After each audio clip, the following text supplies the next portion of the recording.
cuando nosotros le decimos que tiene que hacer un tratamiento y que además lo tiene que tomar de forma persistente, el paciente dice, ¿por qué tengo que tomar constantemente fármacos si yo me siento bien, no tengo nada, no siento ninguna molestia? ¿Sí? Y obviamente el hacer modificaciones en su vida le generan estrés, le generan molestia al paciente. Entonces muchas veces el paciente dice, no, yo ya estoy aburrido, a mí no me gusta tomar fármacos, mejor me quedo así nomás y si me muero, pues me muero. ¿Sí? El punto no es morirse. Yo siempre les digo, todos nos vamos a morir. Y lo más fácil es morirse, porque te mueres y se acaba el problema. ¿Sí? El problema es si no te mueres. ¿Sí? Entonces, ¿qué tenemos que hacer? Es entender a estos pacientes. Existe alto factor de riesgo de una presión arterial mal controlada. ¿Qué puede pasar? Le puede dar un ACV, ¿sí? Y el ACV no es tanto el problema del ACV como un cuadro agudo, sino cómo queda el paciente después de ese ACV, porque podría quedar como una parálisis facial, una hemiparesia, una cuadriplegia, podría perder la capacidad de hablar, por ejemplo.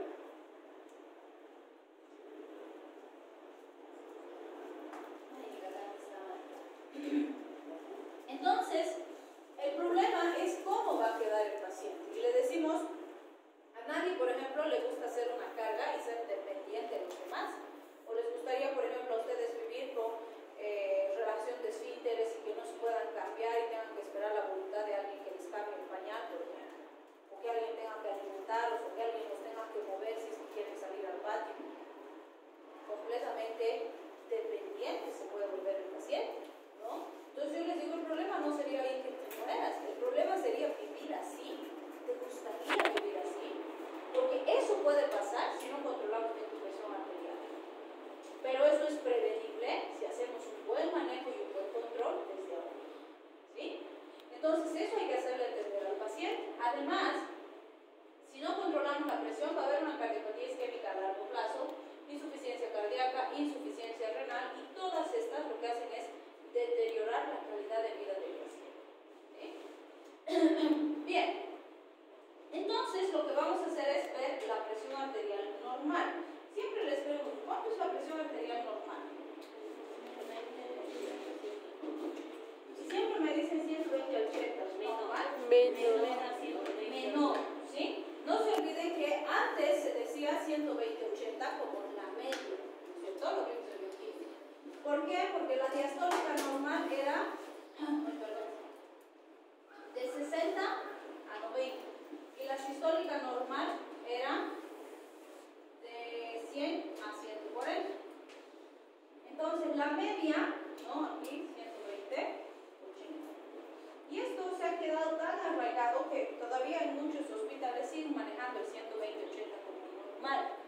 Pero nos tenemos que actualizar. Fíjense, la primera actualización se hizo en 2017, después se hizo otra en 2019. Y fíjense, nos dice normal es menos de 120, menos de 80. El 120 está aquí, ¿sí? Ya hay alteración. El 80, fíjense, está aquí, ni siquiera elevada, está en hipertensión de grado 1. Y antes se consideraba este 140, ¿sí? Se consideraba este 90 normal todavía. Y cuando pasaba de eso, recién empezábamos a hacer tratamiento del paciente. ¿Por qué ha cambiado tanto esa clasificación? Porque obviamente las instancias que regulan, que ven la Sociedad del Corazón en la que ha hecho la modificación, dice, si nosotros esperamos hasta este nivel, número 1, ya hay lesión de órgano diana en el paciente, ¿sí? Y número 2, ya estamos tarde para darle el tratamiento. Lo más probable es que tengan que usar más de un fármaco el resto de su vida. En cambio, si lo hacemos temprano, si lo hacemos acá, por ejemplo, podríamos volver a la normalidad y que el paciente ya no necesite fármacos. Podríamos, dependiendo de las causas, ¿sí? O mantener niveles más adecuados y darle más calidad de vida por más tiempo. Entonces nos dice, la razón de hacer un diagnóstico temprano y oportuno es mejorar la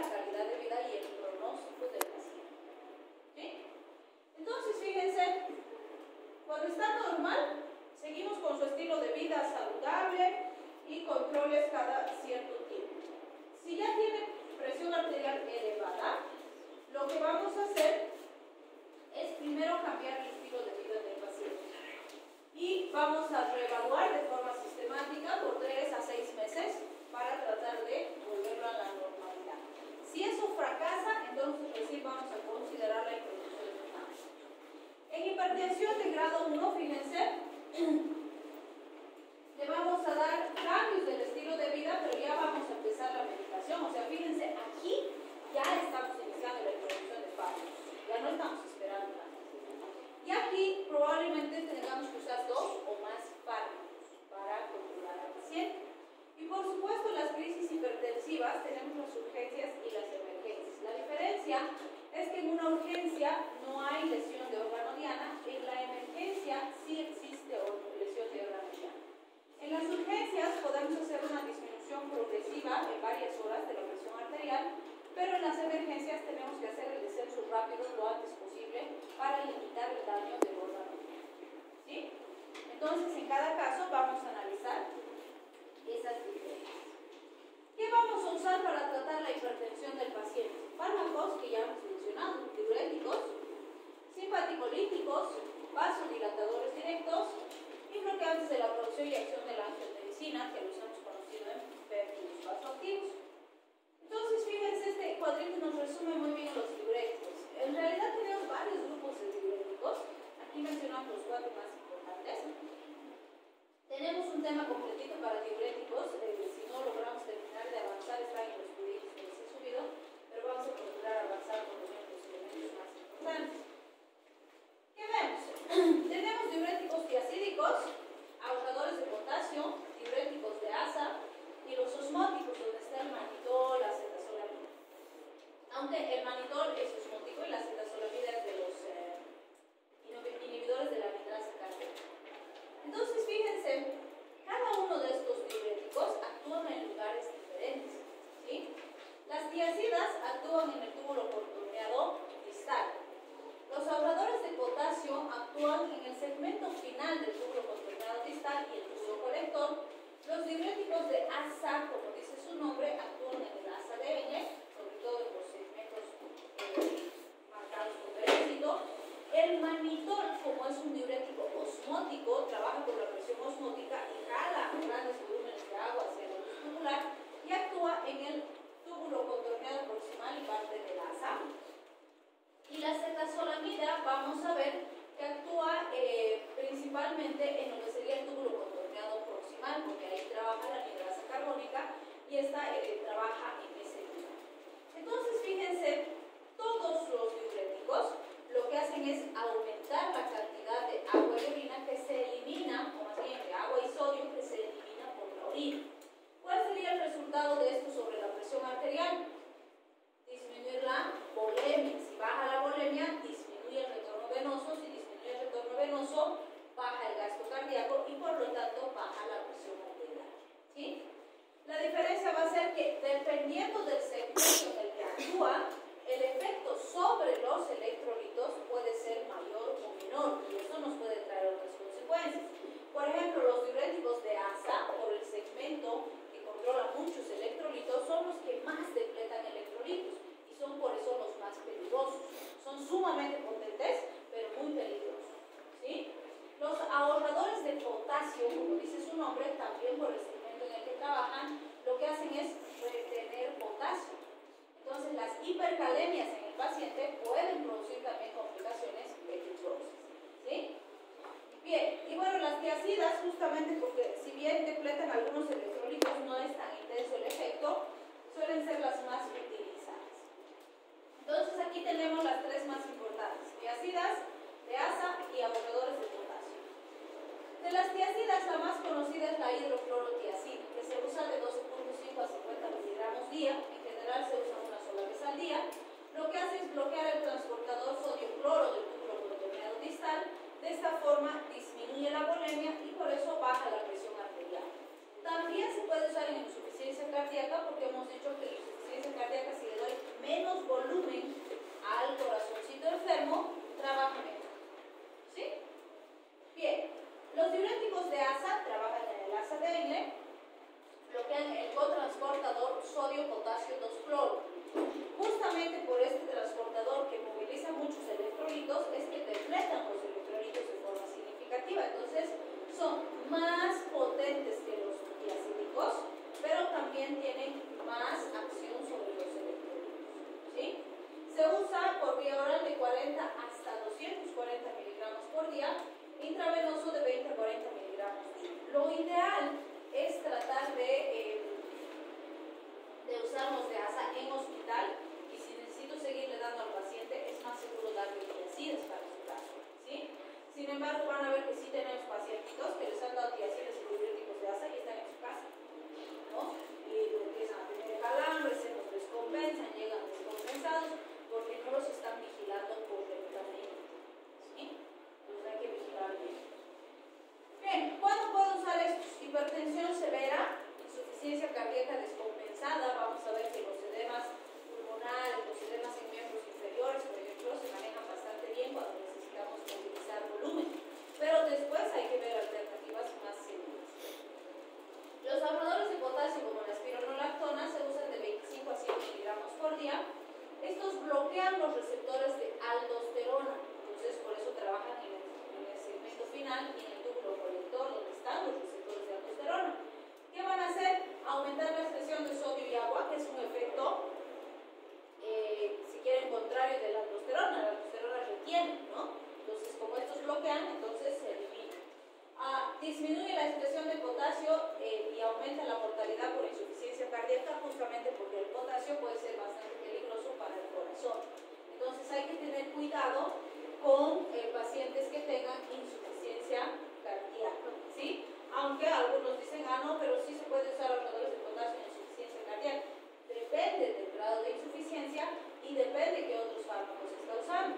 Porque recuerden que si estos retienen potasio y le doy un digitálico, por ejemplo, puede empeorar el problema, ¿sí? Hay más riesgo de arritmias y de toxicidad.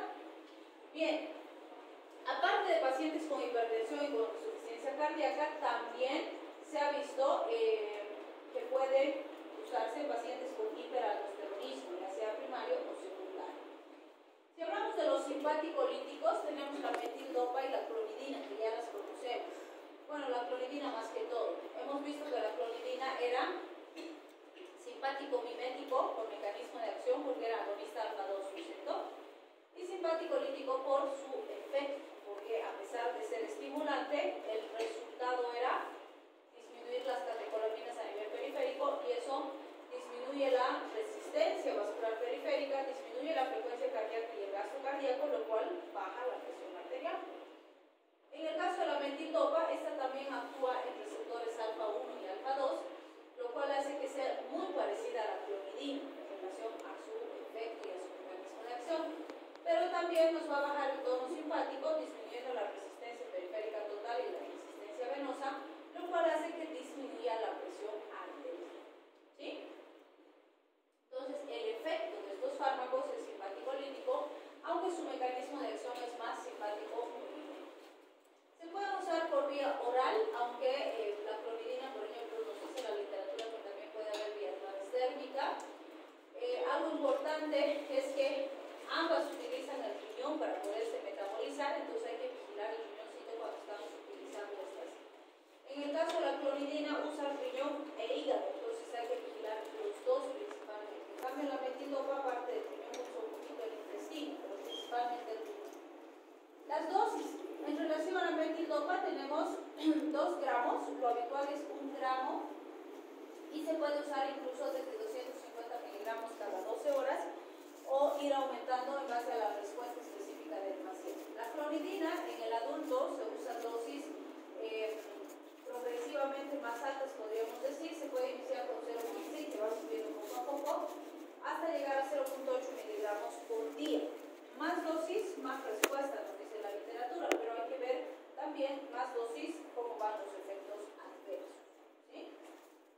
Si hablamos de los efectos adversos de estos, algo interesante es que puede haber sedación en ambos casos, entonces sí hay que vigilar la función central neurológica del paciente principalmente. Con la clonidina algo súper característico es la sequedad bucal. El paciente siente que todo el tiempo se le seca la boquita y tiende a querer respirar cuando se está secando la boca, ¿sí? Bien, los otros son poco frecuentes, pero hay que mantener vigilado al paciente. También tenemos la reserpina y la guanidina. Estos serían bloqueantes neuronales adrenérgicos. Sus efectos son interesantes porque fíjense, la reserpina bloquea la recaptación de predomina y lo hace a nivel central y a nivel periférico. Vale decir, estamos bloqueando la recaptación de neurotransmisores que generalmente son excitatorios.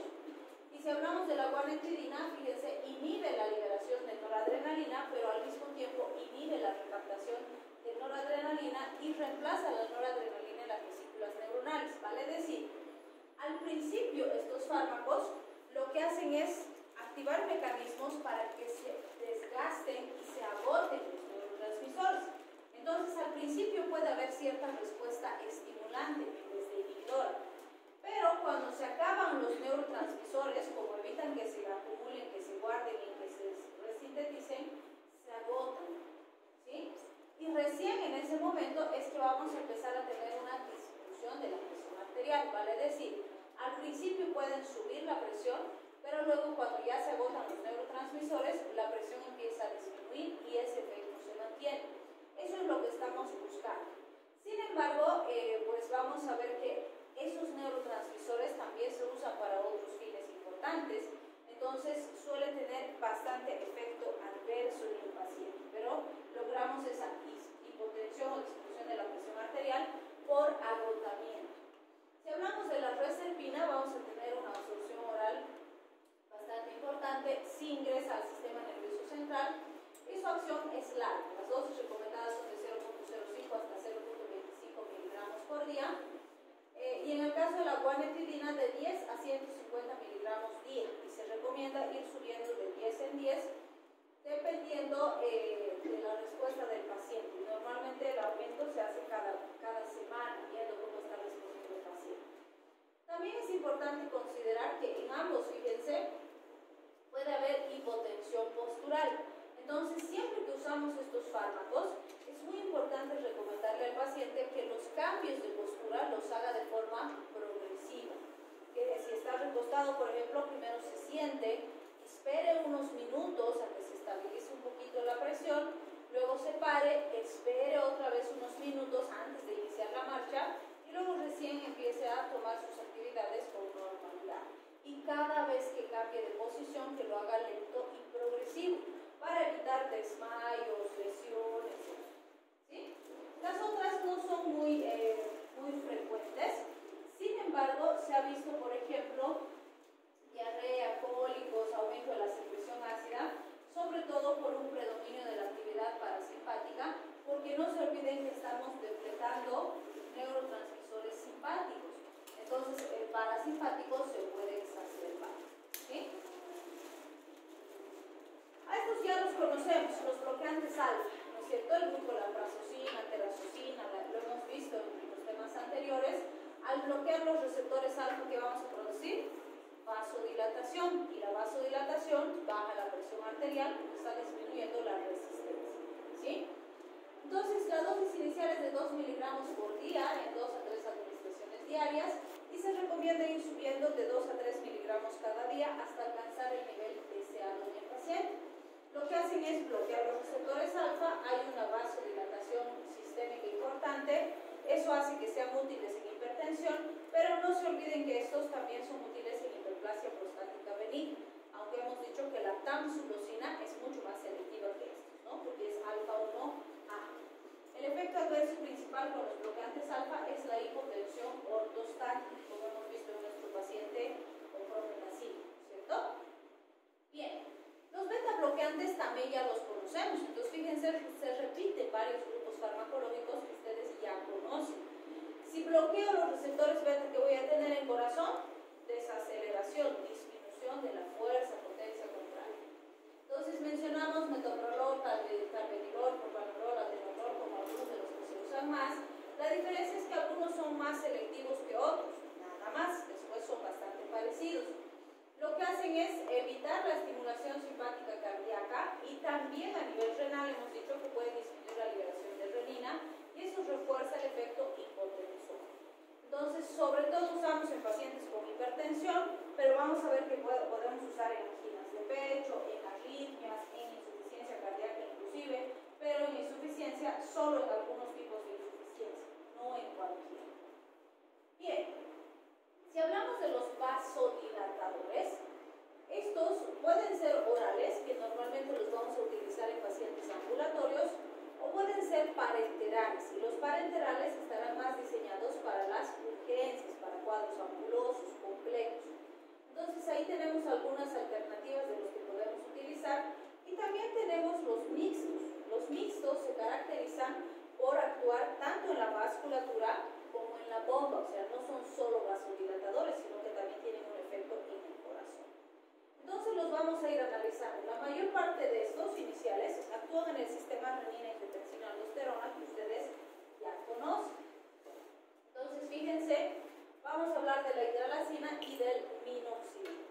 La hidralazina es un potente vasodilatador y actúa por liberación de óxido nítrico, es decir, hace que se libere óxido nítrico y este produce vasodilatación, y eso nos va a disminuir la presión arterial, porque está disminuyendo la resistencia, ¿sí? Se recomienda de 25 a 50 miligramos cada 6 horas y pues intravenoso de 5 a 10 miligramos en 1 a 2 minutos, y se puede repetir cada 20 minutos si tenemos pacientes muy inestables. El minoxidil también es vasodilatador, pero su mecanismo de acción es diferente. Lo que hace es abrir los canales de potasio en el músculo liso vascular, y gracias a esto logra producir vasodilatación. Entonces su mecanismo es diferente, pero igual es vasodilatador, ¿sí? Se da de 2.5 a 5 miligramos por día, y este minoxidil lo vamos a encontrar muchísimo en lociones capilares, ¿sí? El famoso piloxil que hacían tanta propaganda en cierta época en nuestro medio para el crecimiento del pelo, tiene minoxidil, ¿sí? ¿Por qué? Porque a nivel del cuero cabelludo lo que se recomienda es aplicar en gotitas o en atomizador y después hacer un masaje por unos 15 a 20 minutitos, y lo que hace es el fármaco produce una vasodilatación local en el cuero cabelludo, y esto mejora la irrigación del folículo piloso y hace que crezca más el pelo, ¿sí? Entonces es uno de los tratamientos más conocidos para la calvicie.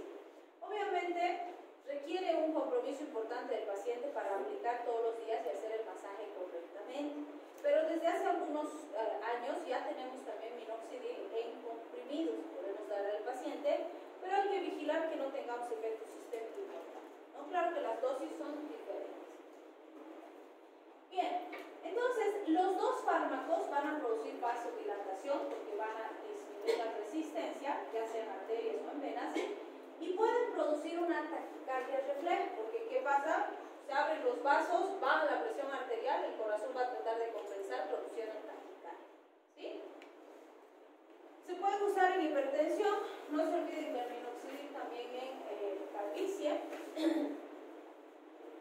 Si hablamos de sus características cinéticas de la hidralazina, es importante que recuerden que su biodisponibilidad es bajita y sí tiene metabolismo en primer paso importante. El minoxidil tiene metabolismo hepático importante, utiliza sulfatación, se convierte en sulfato de minoxidil y no se une a las proteínas.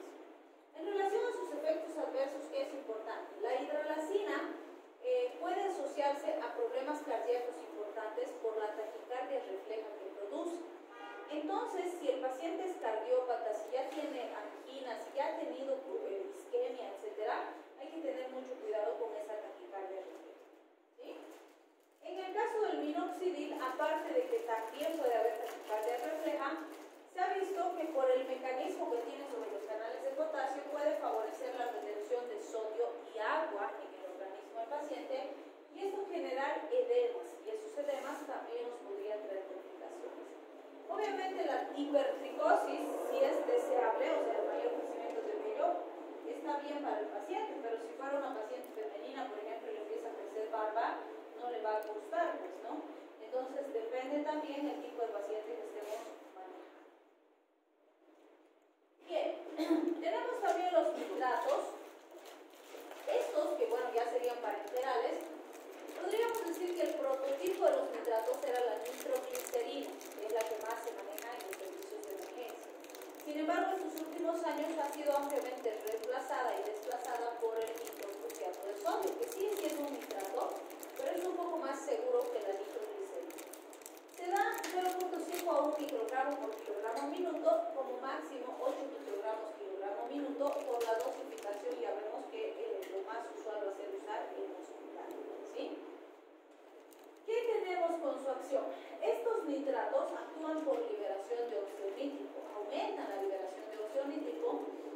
aumenta la presencia del GMP cíclico y eso produce una potente vasodilatación. El punto es que como actúa en arterias y venas, su efecto es más potente que de los otros vasodilatadores que hemos visto. ¿Sí? Sumamente potente. ¿Qué característica vamos a ver?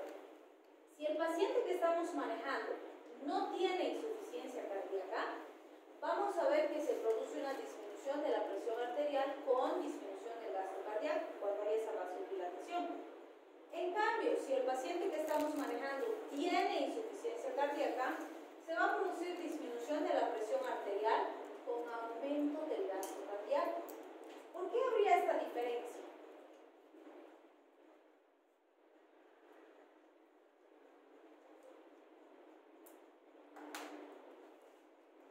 Porque si el paciente tiene insuficiencia, va a aumentar el gasto cardíaco.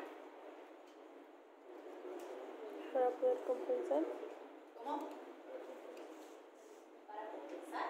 ¿Qué compensaría? Porque si no tiene insuficiencia, baja la presión y el gasto cardíaco.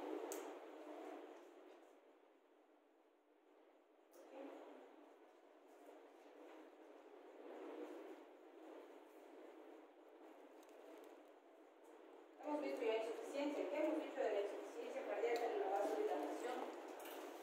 ¿Por qué damos vasodilatadores en pacientes con insuficiencia?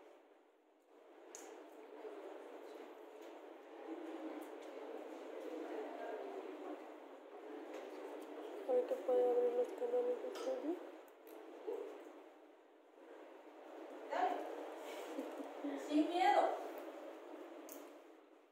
¿No?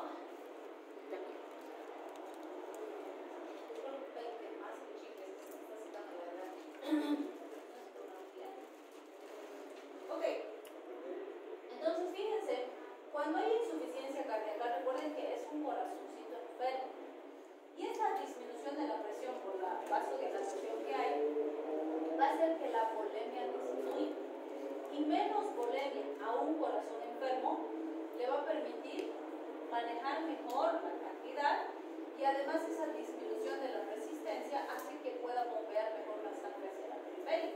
Por eso aumenta el gasto cardíaco. ¿Sí? En cambio, en otras circunstancias, si el paciente no tiene esa insuficiencia, también va a bajar el gasto cardíaco. ¿Sí? Entonces, es muy importante esa pequeña diferencia.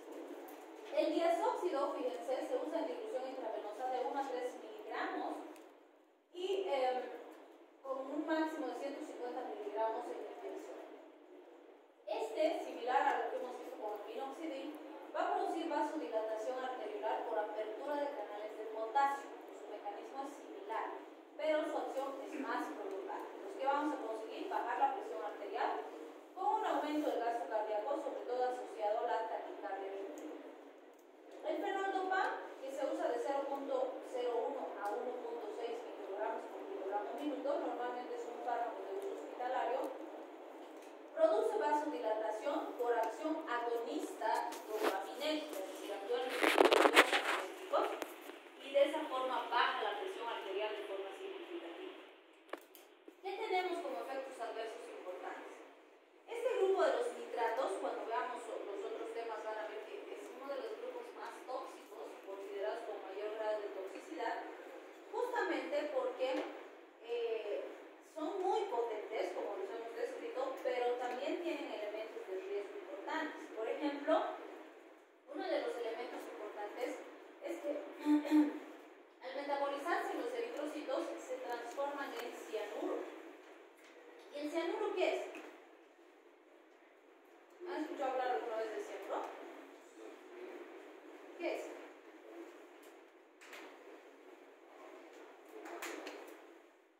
Es un veneno. ¿Sí? El cianuro es lo que usaban los nazis para suicidarse cuando los atrapaban. Tenían su pastillita de cianuro, o algunos tenían un implante en el diente, y si los atrapaban, ¡pum!, liberaban el cianuro, o se ponían sus iguales en su tabletita. En cuestión de segundos estaban muertos. ¿Sí? Para que no los torturen, para que no les saquen información, nada. Entonces es un veneno terriblemente peligroso y se produce como metabólito de este fármaco. Obviamente, cantidades que se producen son pequeñitas, no lo suficiente como para producirme toxicidad, pero poquito, en algún momento puede ser. ¿Sí? Entonces sí hay que vigilar, porque además el paciente que esté recibiendo estos fármacos no se va a curar su problema de base y va a tomar periodos largos de tiempo, no va a tomar una semanita, probablemente tome el resto de su vida. ¿Sí? Entonces ahí hay que vigilar. También se ha visto que ese cianuro, cuando entra a las mitocondrias, puede asociarse a azufre o reaccionar con azufre y convertirse en tiocianato. El tiocianato es otro tóxico que se puede producir y que también se puede acumular y producir toxicidad. ¿Sí? Entonces, la acumulación de estos metabolitos a largo plazo es uno de los factores por los cuales no se recomienda usar nitratos por periodos muy largos de tiempo. Son de los fármacos más potentes que tenemos para las emergencias, para las urgencias, pero una vez que hemos estabilizado al paciente, se recomienda pensar en alternativas más seguras para el tratamiento a largo plazo. ¿Sí? Bien, ¿qué se ha visto por toxicidad al cianuro? Hipotensión grave, arritmias, acidosis metabólica. Por toxicidad al tiocianato se ha visto debilidad, desorientación, psicosis, espasmos y convulsiones. Y la eliminación es renal de forma lenta. El diazóxido, fíjense, tiene metabolismo y expresión sin cambios en el organismo.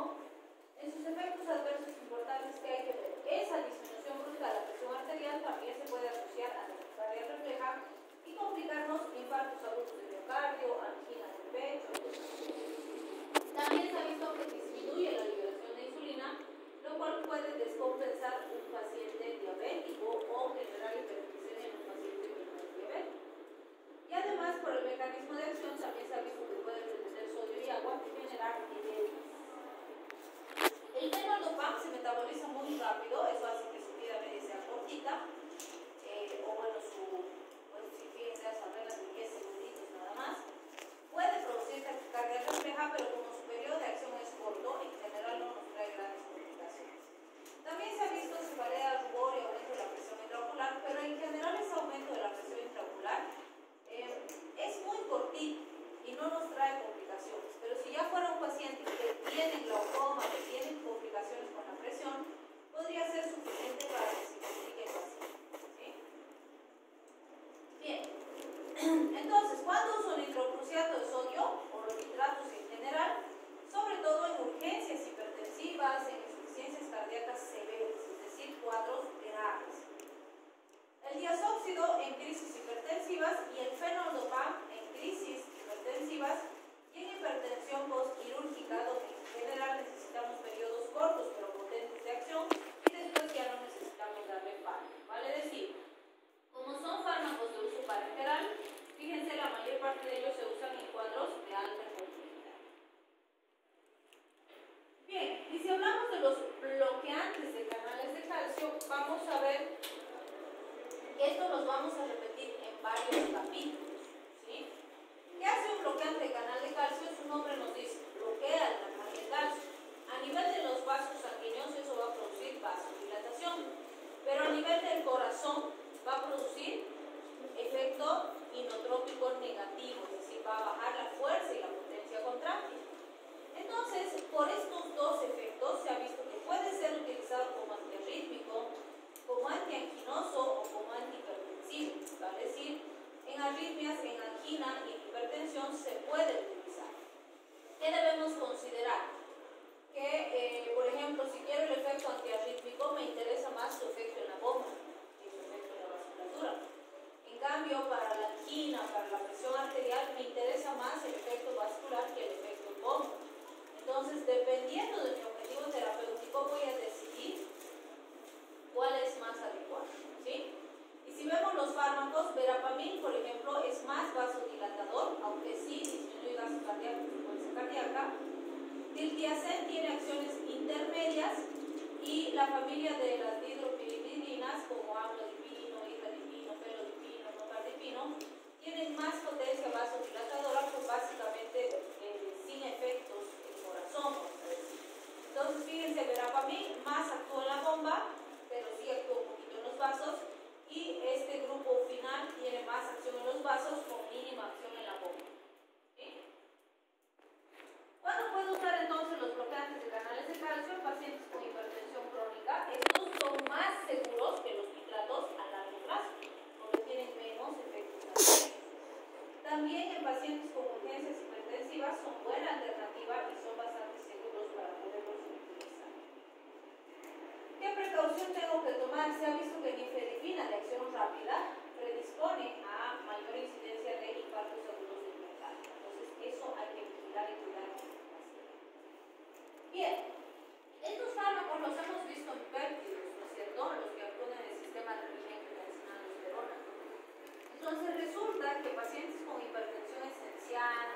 pacientes con estenosis de las arterias renales, algunas enfermedades renales y de hipertensión maligna, tienen de forma persistentemente alta niveles elevados de renina. Por lo tanto, en estos pacientes podemos usar IECAS, ADAs o fármacos que inhiben el sistema y de esa forma estabilizar al paciente. También es importante recordar que en paralelo al sistema renina-angiotensina-aldosterona se activa el sistema de las bradicininas, vale decir, cuando se activa el sistema renina-angiotensina-aldosterona se inhibe el sistema de la bradicinina. Pero cuando nosotros bloqueamos el sistema renina-angiotensina-aldosterona de forma secundaria, activamos más la bradicinina. Y al activar más la bradicinina, ¿esta qué hace? Hace que se libere más óxido nítrico. Ese aumento del óxido nítrico produce vasodilatación y esa vasodilatación refuerza el efecto hipotensor. ¿Sí?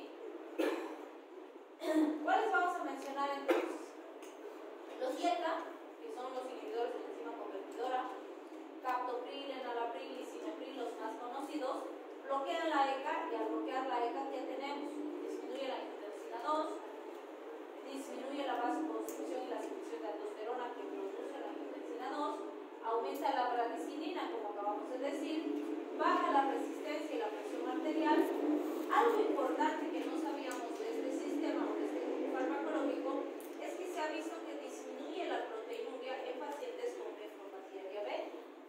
Y esto es interesante y muy importante porque eso puede ser que usemos en diabéticos, aunque no tengan problemas cardiovasculares, porque nuestro objetivo es disminuir la pérdida de proteínas por la orina. ¿Sí? Entonces pueden servir también con ese objetivo. Y una ventaja es que no producen esa taquicardia refleja que hemos visto con los otros fármacos, porque su acción es un poco más controlada y más distribuida. No solo actúa en los vasos, sino también en la volemia del paciente. ¿Sí?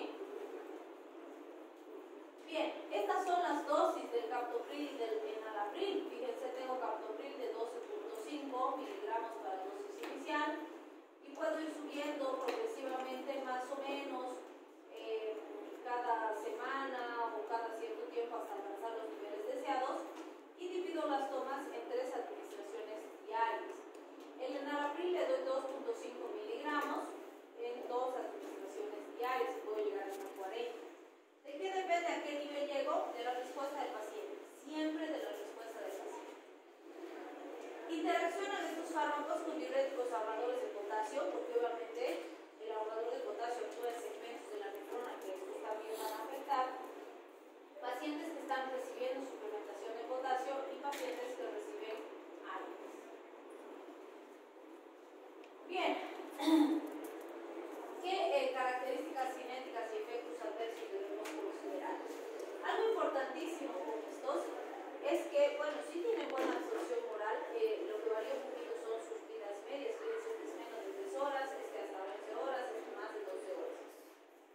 Algo interesante cuando hablamos de los efectos adversos es que si bien pueden presentarse todos estos que estamos viendo, lo más característico cuando hablamos de enalapril, por ejemplo, que es el fármaco de primera elección en pacientes hipertensos, es la tos seca y el angiodema. Y sobre todo la tos seca. Entonces el pacientito toma su enalapril todos los días y tiene una tosecita ahí que molesta todo el tiempo y no es una tos infecciosa, es una tos específicamente producida por este fármaco, porque genera irritación de la vía respiratoria. Entonces, si la tos es molesta, está todo el día, le molesta para comer, le molesta para trabajar, le molesta para estar en su casita y demás, entonces es mejor cambiar de grupo farmacológico. ¿Qué se hace? Se le cambia por un ARA2, digamos que le doy losartán, y la tos desaparece. ¿Sí? Entonces, si la tos es muy persistente y muy molesta, es mejor cambiar de grupo, porque aunque le demos antitusivo, la tos va a persistir mientras esté tomando el fármaco, que es el fármaco el causante de la tos. ¿Sí? Están contraindicados estos fármacos en el segundo y tercer trimestre de la gestación. Dentro de los ARA2, el más conocido es el losartán, pero fíjense, tenemos valsartán, condesartán y otros que se están usando bastante bien. ¿Qué hacen estos? Ya sabemos, bloquean los receptores de angiotensina 2, eso disminuye los niveles de angiotensina 2, produce vasodilatación y altera la eliminación de agua y sodio por la orina, baja la resistencia periférica y la presión arterial. La diferencia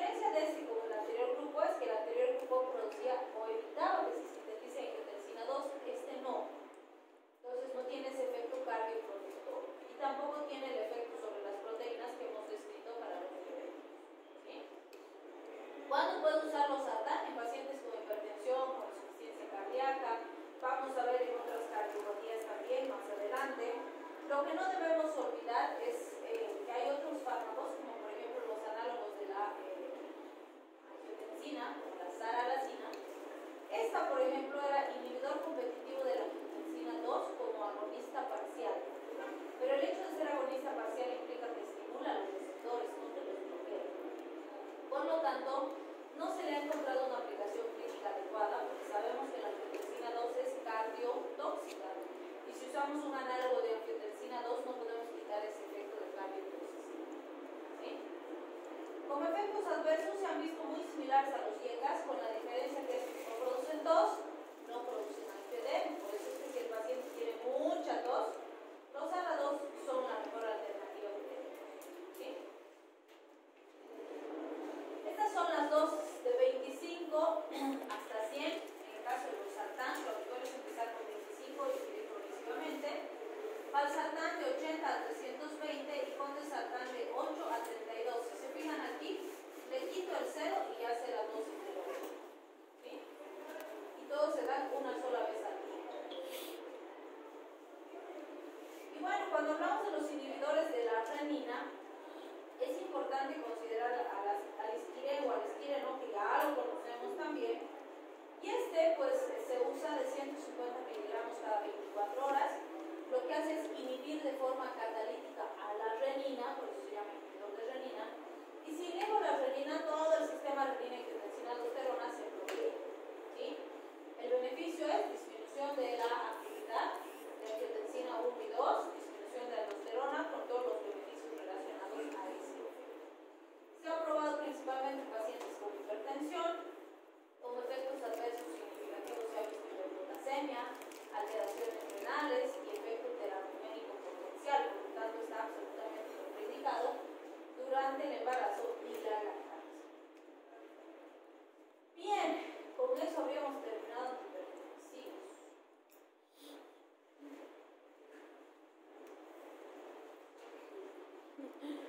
Solo de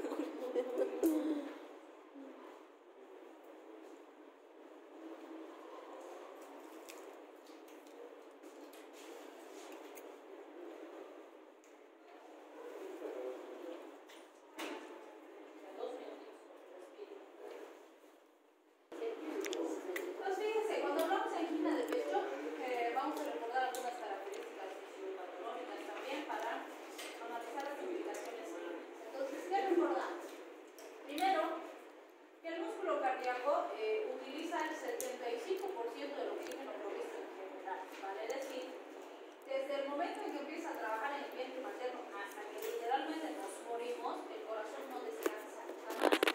Y para eso necesita utilizar un gran porcentaje del oxígeno distribuido entre los labios. También es importante considerar que las determinantes del suministro de oxígeno son la duración de la diástole, porque de eso depende el llenado de las cavidades, la resistencia vascular coronaria, que va a perfundir el miocardio, y el flujo que relaciona la presión diastólica de la aorta con la frecuencia cardíaca. Además, recordar que el requerimiento de oxígeno puede aumentar considerablemente en varias situaciones. Por ejemplo, cuando aumenta el volumen ventricular, cuando aumenta la presión arterial o la frecuencia, cuando aumenta la tensión parietal y la contractilidad. Y la tensión parietal puede aumentar por varias razones: aumento de la tensión interventricular, el radio ventricular o el espesor de la pared. En todas estas circunstancias, el corazón va a necesitar más oxígeno y por lo tanto va a necesitar mayor perfusión. Este gráfico, que lo tienen en su libro, nos hace un resumen de lo que pasa en la fibra cardíaca para que se pueda producir la contracción de la misma. Entonces sabemos que en condiciones normales el calcio entra, forma el complejo calcio-carbonurina. El complejo calcio-carbonurina va a permitir la formación de las cadenas ligeras de miosina-sinasa, que son fundamentales para que después de que se fosforilen puedan permitir la interacción de actina y miosina y se pueda producir la contracción del músculo. Como lo que queremos es, en un paciente con angina, relajar, mejorar la perfusión, etc., vamos a tener fármacos que lo que hacen es bloquear este proceso para que el músculo se relaje, o en este caso las coronarias se relajen y mejoren la perfusión del miocardio, porque van a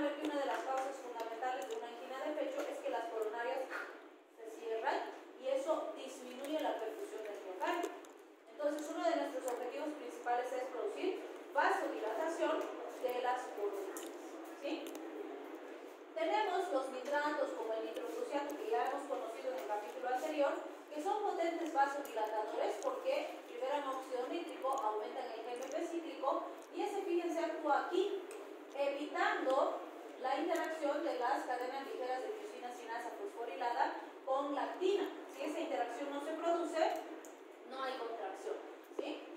Los inhibidores de canales de calcio van a actuar aquí al inicio, bloqueando estos canales. Si no entra calcio, todo el proceso que viene después no se va a producir. Tenemos también los fármacos agonistas beta, que también sabemos que son vasodilatadores, que al aumentar las concentraciones de AMP cíclico van a hacer que las fibras se relajen, porque aquí cuando tenemos las cadenas ligeras de miosina sinasa, van a hacer que pasen a otro estado químico y que no puedan ir para favorecer la interacción de actina-miosina. Y el minoxidil, que lo hemos visto también en el capítulo anterior, actúa en los canales de potasio, ¿no es cierto? Hemos dicho que abre los canales de potasio y en ese caso pues va a alterar la permeabilidad, si quieren, de la membrana, haciendo que se produzca vasodilatación o relajación de las fibras. Entonces, aunque los mecanismos de acción son diferentes, el resultado con todos es el mismo: relajar las coronarias para mejorar la perfusión del miocardio, ¿sí? Entonces, básicamente eso es lo que buscamos en la angina de pecho. Decimos, una angina de pecho es un dolor retroesternal que el paciente percibe, que está producido por una acumulación de metabolitos a consecuencia de una isquemia del miocardio. Vale decir, es la consecuencia de un desequilibrio entre las necesidades de oxígeno del miocardio y el oxígeno que recibe desde las coronarias, ¿sí? Por lo tanto, ¿qué uso para manejar a estos pacientes? Vasodilatadores, y van a ver que varios de estos grupos ya los hemos visto, bloqueantes de canales de calcio, que los hemos mencionado y ahora los vamos a analizar un poquito más, y los hemos visto también en antihipertensivos, y antagonistas beta, que ya conocemos también, ¿sí? Los beta bloqueantes, que ya los conocemos. Entonces, cuando hablamos de la clasificación funcional de una angina de pecho, tenemos clase 1, clase 2, clase 3 y clase 4. Está resaltado lo más importante. En clase 1, la angina se presenta con esfuerzos muy intensos, vale decir, el paciente tiene que hacer un gran esfuerzo físico y recién aparece la angina. Si no hace gran esfuerzo, no aparece la angina. En clase 2 hay una limitación leve, es decir, las actividades habituales no las puede hacer con mucha intensidad porque puede aparecer la angina, el esfuerzo ya no tiene que ser tan intenso y aparece. Clase 3 hay una limitación marcada de las actividades cotidianas, vale decir, el paciente con cosas sencillas como estar limpiando su casita, estar haciendo cosas habituales, puede presentar una crisis anginosa. Y la más grave es la de clase 4, porque aquí existe la imposibilidad de realizar esfuerzos. Es más, el paciente puede estar en reposo absoluto, recostadito en su camita sin moverse, sin hacer ningún esfuerzo, y bien aparece la angina de pecho, ¿sí? Entonces, obviamente, en cada una de estas situaciones vamos a tener si quieren, un aumento significativo del deterioro funcional de la angina, ¿sí? Bien, entonces fíjense, cuando hablamos aquí, ¿qué vemos? En conclusión decimos, la causa primaria de una angina de pecho es, como hemos dicho, el desequilibrio entre la necesidad de oxígeno y el oxígeno que recibe a través de las coronarias. ¿Qué vamos a hacer, por lo tanto, con el tratamiento? O vamos a disminuir las necesidades de oxígeno para que mejore, o vamos a aportarle más oxígeno, o mejor si hacemos las dos cosas, bajamos sus necesidades de oxígeno y le damos más oxígeno, ¿sí? Y eso es lo que buscamos con los fármacos. Para eso usamos principalmente estos 4 grupos farmacológicos. Fíjense los nitratos, que ya los conocemos, ahí está la nitroglicerina, el nitrocloreato de sodio. ¿Qué hacen? Liberan óxido nítrico, eso aumenta el GNP cíclico y por lo tanto desfosforilan a las cadenas ligeras de miosina sinasa. Los estabilizadores de membrana que actúan como hiperpolarizadores, ahí tenemos los que aumentan la permeabilidad al potasio, como el minoxidil, que también ya conocemos, ¿sí? El resultado de esto también va a ser vasodilatación. Tenemos los bloqueantes de canales de calcio, que también ya los conocemos. ¿Qué hacen? Bloquean el canal de calcio, no hay calcio. Si no hay calcio, no se activa el sistema de contracción actina-miosina, ¿sí? Y los beta bloqueantes también ya los conocemos. ¿Qué hacen? Bajan la frecuencia cardíaca, disminuyen la fuerza y la frecuencia de contracción. Si el corazoncito se contrae más lento, menos intenso, bajan sus necesidades de oxígeno y por lo tanto mejora el cuerpo. ¿Sí? Entonces fíjense, todos estos fármacos básicamente ya los conocemos. Vamos a empezar con los nitratos. Hablamos de la nitroglicerina, que es el prototipo. Podemos mencionar el nitrito de amilo, el dinitrato de isosorbide, como algunos de los que también podemos utilizar. Y está ahí también el nitrocruciato de sodio. ¿Sí? ¿Qué van a hacer estos? Van a hacer que se libere óxido nítrico, aumenta el GMP cíclico y eso produce vasodilatación.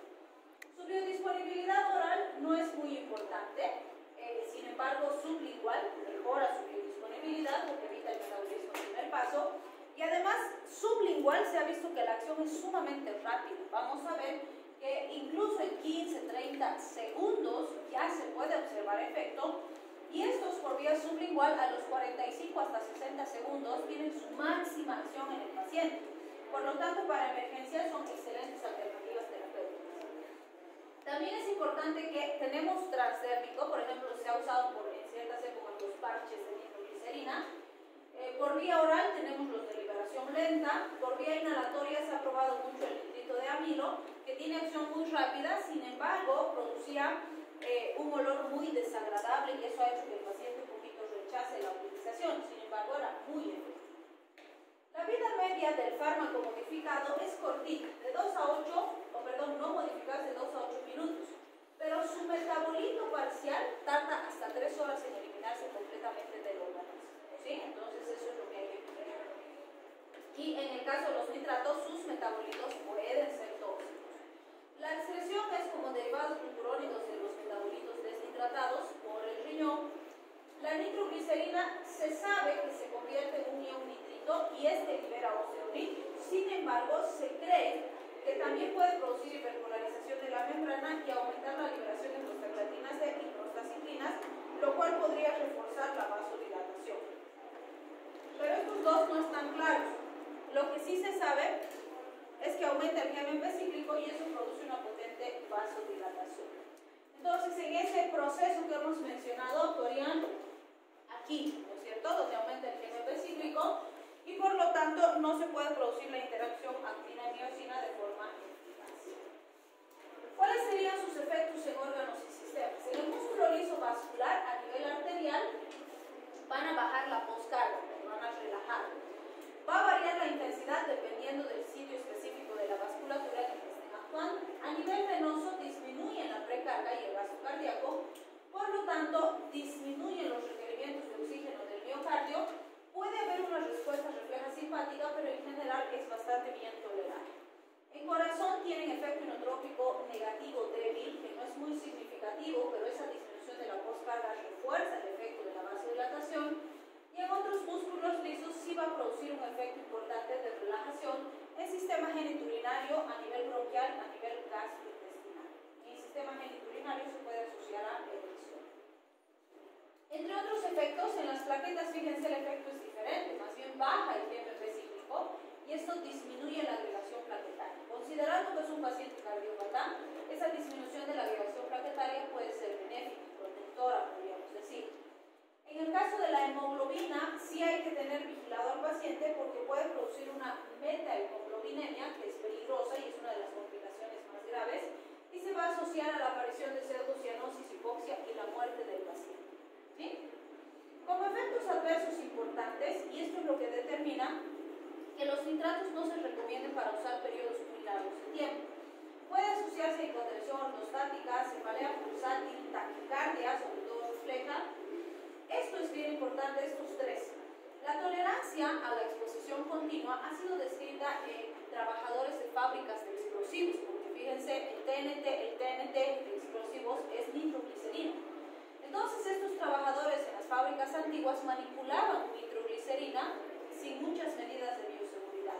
Y se hizo en ellos estudios largos de 20-30 años de seguimiento y se vio que cuando se necesitaba usar nitratos en ellos no había respuesta. Y la razón era la exposición laboral que tenían con compuestos similares. También se vio en ellos dependencia, porque resulta que, por decirles, trabajaban de lunes a viernes, el sábado en su casa empezaban a sentirse mal, les dolía la cabeza, tenían temblores en las manos, se ponían diaforéticos. Volvían el lunes a trabajar y todo desaparecía. Y esto se repetía cada semana. Entonces determinaron que manifestaban síntomas de abstinencia por la suspensión del contacto con las sustancias. Y además está ligado de forma directa la nitrosamina, que se produce como residuo de estos compuestos, con la carcinogénesis. Entonces a largo plazo pueden producir cáncer. Por estas razones no se recomiendan estos fármacos en periodos largos de tiempo. Insisto en que porque son súper potentes, son excelentes para manejar las crisis y estabilizar al paciente, pero si se va a usar por periodos largos es mejor buscar fármacos más seguros. Y además no se olviden que este grupo es el que hemos dicho que produce cianuro y tiocianato. ¿Sí? Bien, de los bloqueantes de canales de calcio vamos a ver que nifedipino, verapamil, diltiazem son algunos de los que más se conocen. Si bien al principio solo había oral, los otros parenteral, hoy en día tenemos oral y parenteral en la gran mayoría de estos fármacos. Su absorción es buena, vamos a ver que tienen alto metabolismo en el primer paso, se fijan bien a proteínas y se metabolizan muy extensamente por el hígado. ¿Qué es lo que hace? Como su nombre dice, bloquean los canales de calcio. Eso va a determinar que pues no exista calcio dentro de la célula y por lo tanto todo este sistema de contractilidad va a fracasar porque es dependiente de calcio y eso va a producir vasodilatación. Entonces los bloqueantes de canales de calcio son excelentes vasodilatadores. Fíjense, es muy parecido a los nitratos. Relajan arterias y venas. En el músculo cardíaco pueden disminuir la contractilidad, la frecuencia cardíaca y la conducción, porque disminuyen conducción en sinusal y en auriculoventricular.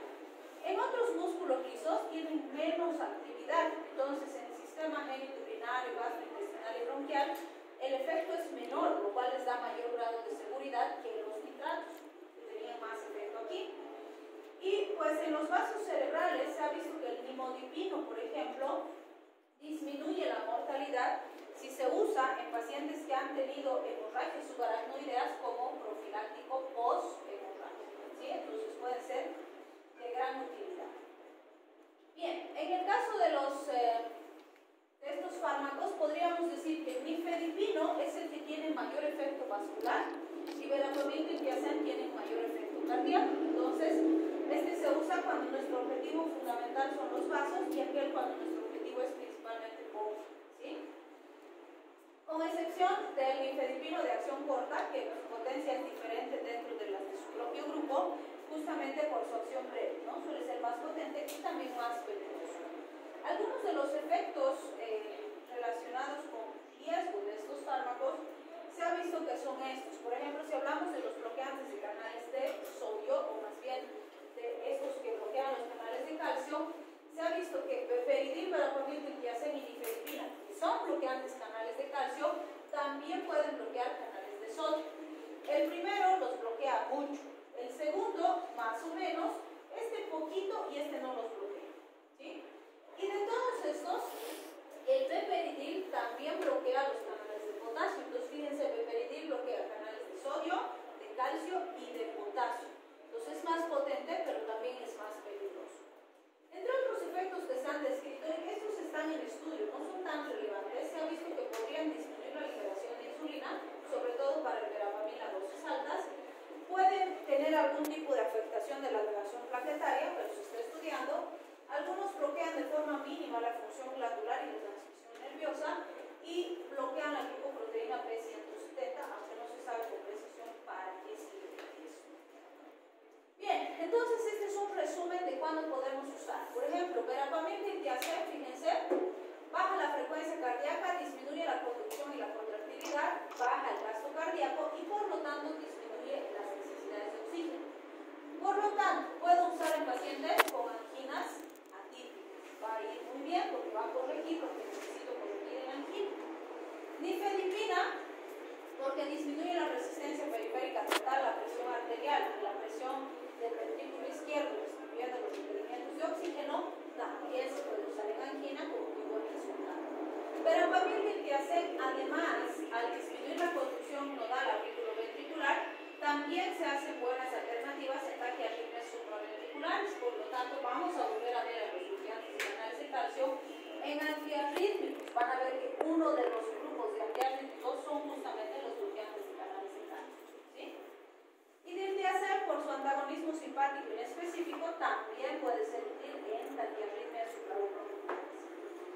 Bien, los bloqueantes adrenérgicos ya los conocemos, así que no hay gran cosa nueva que tengamos que aprender de ellos. Sabemos que bloquean los receptores beta y gracias a eso bajan la frecuencia cardíaca y la contractilidad. Como ya dijimos, eso disminuye los requerimientos de oxígeno del miocardio y mejora el aporte de oxígeno porque aumenta el riesgo diastólico, dándole más tiempo a la irrigación. Se ha visto que estos pueden ser, en el caso que estamos viendo, útiles en angina de pecho, también pueden ser útiles en anginas silenciosas y también pueden ser factores de protección en pacientes que han tenido mortalidad importante asociada a infartos agudos de miocardio. Bien, ¿qué importancia tienen los beta bloqueantes cuando hablamos de sus contraindicaciones, sus efectos adversos? No se olviden que estos van a aumentar el volumen telediastólico y el tiempo de expulsión, y esto a largo plazo podría aumentar el consumo de oxígeno del miocardio. Entonces, hay que vigilar, ¿sí? Esto ya sabemos. Pacientes con asma no pueden usar beta bloqueantes. ¿Por qué? ¿Cuál es el efecto del beta bloqueante en pulmón? Broncoconstricción, ¿sí? Si tienes síndrome de Raynaud, también puede ser peligroso, porque puede empeorar el problema. Pacientes con bloqueos auriculoventriculares, bradicardias severas, síndrome de bradicardia, taquicardia, insuficiencias cardíacas graves e inestables del ventrículo izquierdo no son buenos candidatos para usar beta bloqueantes. ¿Qué complicaciones puede haber? Como voy a hacer que el corazoncito trabaje más lento, trabaje con calmita o trabaje menos, ¿qué puedo tener? Fatiga, disminución de la tolerancia al ejercicio, insomnio, sueños desagradables, aumento de la claudicación y disfunción eréctil. Y bueno, este nos muestra algunos nuevos antianginosos, es decir, son fármacos que se están probando como alternativas para pacientes con angina, en el entendido que no se curan estos pacientes y necesitan tratamientos largos. Entonces, por ejemplo, trimethacilina, ranolacina se están probando como inhibidores de la PFOX que anularían la vía de oxidación de ácidos grasos en el miocardio, porque se sabe que una de las causas fundamentales de angina son las aterosclerosis a nivel de las coronarias. Entonces pueden ser preventivos. Bradicárdicos se está probando la ivabradina, que actúa en los canales rápidos de sodio con selectividad relativa, vale decir, estos son parecidos a los beta bloqueantes, pero no tienen los riesgos que tienen los beta bloqueantes en el tracto gastrointestinal y bronquial, ¿sí? Entonces pueden ser más seguros. Y acá tenemos una lista que nos muestra su libro, que son varios fármacos que se están probando, que actualmente sí se usan, pero en otras patologías.